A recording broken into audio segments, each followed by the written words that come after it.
भारत एक ऐसा देश है जहां आस्था, संस्कृति और परंपराएं गहराई से जुड़ी हुई हैं। हर धर्म, हर पूजा पाठ और हर देवी देवता की आराधना के अपने अपने नियम और मर्यादाएं हैं। इन्हीं में से एक प्रश्न अक्सर लोगों के मन में आता है कि भगवान को लहसुन और प्याज क्यों नहीं चढ़ाते, जबकि ये दोनों ही हमारे भोजन का एक आम हिस्सा है। तो फिर धार्मिक दृष्टि से इन्हें निषिद्ध क्यों माना गया है? आइए इस विषय को धार्मिक, आयुर्वेदिक और आध्यात्मिक दृष्टिकोण से गहराई से समझते हैं। सबसे पहले धार्मिक दृष्टिकोण से कारण। हिंदू धर्म में भोजन को 3 भागों में बांटा गया है: सात्विक, राजसिक और तामसिक।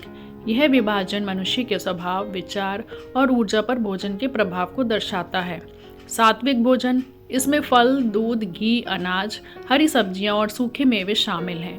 यह मन को शांत, निर्मल और स्थिर बनाता है। सात्विक भोजन को भगवान को अर्पित करना उचित माना गया है क्योंकि ये पवित्रता का प्रतीक है। राजसिक भोजन, इसमें तीखे, खट्टे, नमकीन या बहुत मसालेदार पदार्थ आते हैं। ये मनुष्य में इच्छा, उत्तेजना और क्रोध को बढ़ाते हैं। तामसिक भोजन, इसमें बासी खाना, मांस, मदिरा, लहसुन, प्याज आदि आते हैं। ये मनुष्य के विचारों को अंधकारमय और आलसी बना देते हैं। लहसुन और प्याज को तामसिक माना गया है चूंकि भगवान की आराधना में शुद्धता, सादगी और मन की शांति आवश्यक होती है, इसलिए तामसिक पदार्थों को देवता को अर्पित नहीं किया जाता। दूसरा, पुराणों और ग्रंथों में उल्लेख। कहा जाता है कि जब समुद्र मंथन हुआ था तब अमृत निकला। देवता और दानव दोनों उसे पाने के लिए आपस में लड़ पड़े। उस समय भगवान विष्णु ने मोहिनी अवतार लिया और दानवों को छल से अमृत पीने से रोका, लेकिन 2 दानव, राहु और केतु, अमृत पीने में सफल हो गए। भगवान विष्णु ने जब ये देखा तो उन्होंने अपने सुदर्शन चक्र से उनका सिर काट दिया। तब उनकी कुछ अमृत की बूंदें पृथ्वी पर गिरी और जहां वो गिरी वहां लहसुन और प्याज उत्पन्न हुए। इसलिए माना गया कि इनमें अमृत के गुण तो हैं, लेकिन ये अशुद्ध माने गए क्योंकि ये दानवों के शरीर से उत्पन्न हुए थे। इसी कारण इन्हें पूजा में नहीं चढ़ाया जाता। तीसरा, आयुर्वेदिक दृष्टिकोण से कारण। आयुर्वेद लहसुन और प्याज को औषधि मानता है, लेकिन ये भी कहता है कि ये पदार्थ शरीर में गर्मी और काम वासना बढ़ाते हैं। इनमें मौजूद सल्फर और वाष्पशील तत्व हमारे नर्वस सिस्टम को उत्तेजित करते हैं और यही कारण है कि ध्यान, साधना या पूजा के समय इनका सेवन मन की शांति में बाधा डालता है। इसलिए योग, ध्यान या साधना करने वाले साधक लहसुन और प्याज से परहेज करते हैं ताकि उनका मन एकाग्र और शांत रह सके। चौथा, आध्यात्मिक कारण। भगवान की पूजा केवल शरीर से नहीं, मन और आत्मा की पवित्रता से होती है।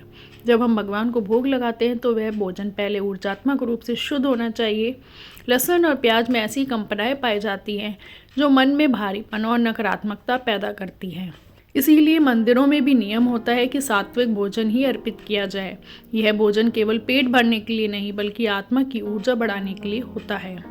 पांचवा, सामाजिक और पारिवारिक दृष्टिकोण। पुराने समय में साधु संत और ब्राह्मण संयमी जीवन जीते थे।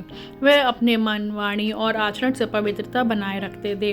वह मानते थे कि लहसुन प्याज का सेवन इंद्रियों को वश में नहीं रहने देता। इसलिए उन्होंने घर घर में ये परंपरा बनाई कि पूजा पाठ के समय इन पदार्थों से दूर रहा जाए। छठा, आधुनिक दृष्टि से समझें तो आज विज्ञान के दृष्टिकोण से देखा जाए तो लहसुन और प्याज दोनों ही बहुत स्वास्थ्यवर्धक हैं। इनमें एंटीबायोटिक और एंटीऑक्सीडेंट गुण होते हैं, लेकिन इसका ये मतलब नहीं कि यह हर परिस्थिति में शुभ हों। पूजा का उद्देश्य स्वास्थ्य नहीं, आध्यात्मिक शुद्धि होता है। इसलिए विज्ञान और धर्म दोनों अपने अपने स्तर पर सही हैं। स्वास्थ्य के लिए लहसुन प्याज उत्तम है, भक्ति और ध्यान के लिए उनसे परहेज उचित है। सातवां, भोग का असली अर्थ। भोग का अर्थ केवल खाना नहीं बल्कि प्रेम से अर्पित किया गया अन्न है। भगवान को क्या पसंद है ये जानकर वैसा अर्पण करना ही सच्ची भक्ति है। जैसे किसी मेहमान को वही चीज़ दी जाती है जो उसे प्रिय हो, वैसे ही भगवान को भी वही अर्पण करना चाहिए जो उनकी मर्यादा और शुद्धता के अनुसार हो। लहसुन प्याज भगवान को ना चढ़ाकर हम उनकी पवित्रता का सम्मान करते हैं। अंतिम विचार। भक्ति का सार ये नहीं कि हम क्या खाते हैं, बल्कि यह है कि हम कितनी श्रद्धा और निर्मलता से भगवान को याद करते हैं।